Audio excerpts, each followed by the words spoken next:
The wine in my glass didn't even tremble when she said it. "How does it feel?" my sister sneered, fork in hand, voice sharp enough to slice skin, "being the most useless one here?" The table broke into laughter. My father grinned behind his whiskey. My brother chuckled without looking up. Even my mother gave one of those quiet, ashamed smiles, like she knew it was cruel but couldn't deny it. I smiled too, a small, still smile. Then I set down my glass. "How does it feel?" I said, calmly, knowing this useless one won't be paying your bills anymore. Silence. Even the fireplace behind me seemed to stop cracking. I didn't flinch, just watched their faces. The confusion in my sister's eyes turning slowly into dread. They didn't know it yet, but I'd already won. There was a time I would have taken a bullet for my sister. We grew up in a house where love was a currency, and she always had more.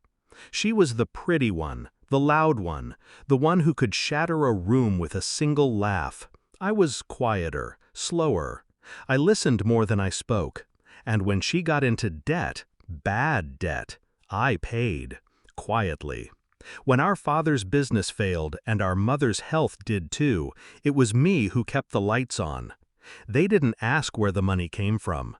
They just called me lucky. They never asked what I gave up to keep them afloat. The late nights, the clients, the deals, the marriage. Especially the marriage. David had a smile that could make you forget the room was burning. He used to watch me like I was made of secrets, like he wanted to learn every one. We met during my 3rd year at the firm. He was the golden boy, sharp suits, sharp tongue, a mind that moved like a blade.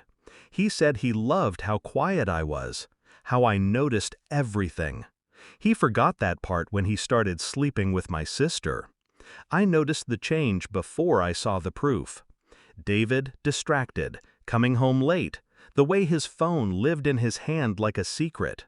My sister, suddenly radiant again, laughing louder, calling David brother-in-law like a punchline. I didn't accuse, I observed. The confirmation came folded in a receipt. A dinner, 2 glasses of wine, 1 hotel room. The name on the reservation? Her nickname, the one only family used. I stared at the paper for a full minute. Then I placed it in a folder. I didn't scream, didn't cry. I went to bed beside him and slept with my back turned, my mind spinning like a loaded chamber. You don't destroy a house by kicking in the door. You start by pulling out its foundation. Quietly, brick by brick. First, I moved my accounts. Offshore, reorganized assets, shifted shares. Everything I'd built was mine, but it lived in our joint name. I changed that, legally, invisibly.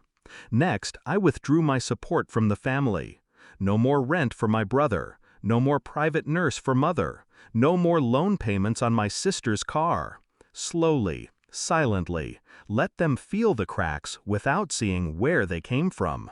David's business relied on a line of credit tied to my company. I pulled the line, blamed market volatility. He didn't suspect. It was me who'd helped him apply for it in the first place. I filed for divorce 2 days before our anniversary, served him in his office. No warning, no argument, just papers. He came home red-faced, voice raised. I didn't raise mine. "You'll regret this," he spat. I just looked at him. I already did. Every day I stayed. And tonight? Tonight was the final note. This dinner. My last act. I wanted them all in one place when the mask fell. I watched my sister's face lose color as the words sank in.